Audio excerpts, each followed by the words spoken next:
Jangan lupa subscribe untuk mendapatkan informasi menarik lainnya hanya di channel ini.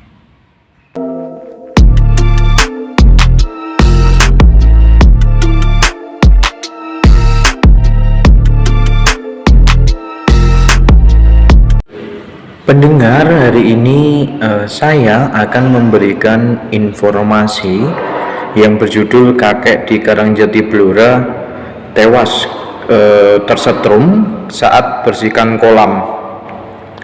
Seorang pria lansia bernama Sunardi, 72 tahun, warga Dukung Lawian, Kelurahan Karangjati, Kecamatan Blora, ditemukan tewas di samping rumahnya. Tewasnya kakek ini akibat tersengat listrik saat membersihkan kolam ikan. Peristiwa naas terjadi pada pagi hari sekitar pukul 8, di mana korban pertama kali diketahui oleh istrinya yang bernama Suciati. Ketika korban pertama kali ditemukan oleh istrinya dalam posisi telentang di dalam kolam dan sudah tidak bergerak, saksi kemudian berteriak minta tolong hingga warga berdatangan. Mendapati suaminya sudah tidak bernyawa, Suciati langsung bergegas melaporkan kejadian tersebut kepada ketua RT setempat untuk dilaporkan kepada pihak kepolisian. Ketika personil dari Polsek Blora mendatangi lokasi kejadian, korban sempat akan dibawa ke rumah sakit namun meninggal dunia dalam perjalanan. Dari hasil pemeriksaan tim medis, pada tubuh korban ditemukan luka bakar akibat sengatan listrik di telapak tangan kanan dan tidak ada tanda kekerasan. Murni meninggal dunia akibat kesetrum. Diduga arus listrik berasal dari kabel mesin air yang terkelupas di dalam kolam, di mana mesin tersebut digunakan korban untuk menguras kolam.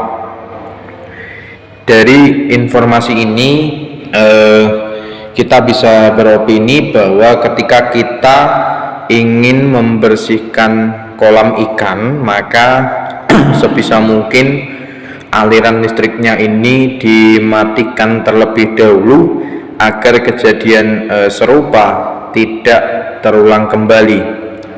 Dari informasi ini pula kita bisa mendapatkan pembelajaran bahwa ketika kolam yang dialiri arus listrik untuk menciptakan gelembung-gelembung oksigen di dalam kolam, ini harus kita periksa apakah kabelnya ini ada yang terkelupas atau tidak. Karena seringkali kejadian ketika kabel tersebut terkelupas, maka ada kemungkinan si pemilik kolam bisa tersetrum, atau yang paling parah bisa sampai meninggal dunia seperti kejadian ini. Dan kita juga banyak belajar bahwa ketika kita ingin membuat kolam ikan dan di mana kolam ikan itu dialiri arus listrik, maka kita juga harus bisa memasang kabel yang benar-benar berkualitas. Kemudian pastikan kabel tersebut tidak terkelupas, ya.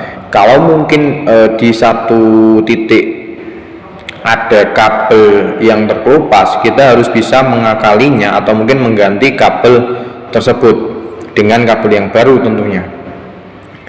Dan semoga keluarga yang ditinggalkan diberikan ketabahan, kesabaran, ya, dalam menjalani atau dalam peristiwa yang terjadi di informasi ini.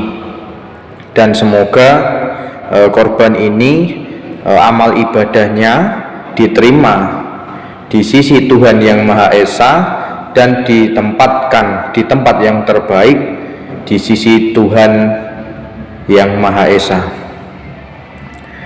Oleh karena itu saya berharap agar kejadian serupa tidak terulang kembali. Sekali lagi saya ingatkan bahwa ketika pemilik kolam ataupun yang mempunyai kolam ingin membersihkan kolam ikannya, harus diperiksa terlebih dahulu apakah arus listriknya ini sudah mati atau belum, agar kita bisa aman Ya, ketika membersihkan kolam ini bisa aman terkendali, tidak akan tersetrum, dan pastikan kabel yang menghubungkan antara pipa peralon kabel tersebut dengan kolam ikan ini tidak ada yang terkelupas atau tidak ada yang rusak, karena seringkali ketika ada kejadian seperti ini, permasalahan utama pasti terletak pada kabelnya, ya. Jadi kabel ini memang harus diperiksa terlebih dahulu kondisinya, kelayakannya, sehingga kita bisa aman ketika ingin membersihkan kolam tersebut. Jadi demikian informasi yang bisa saya sampaikan, kurang lebihnya mohon maaf. Sekian dan terima kasih.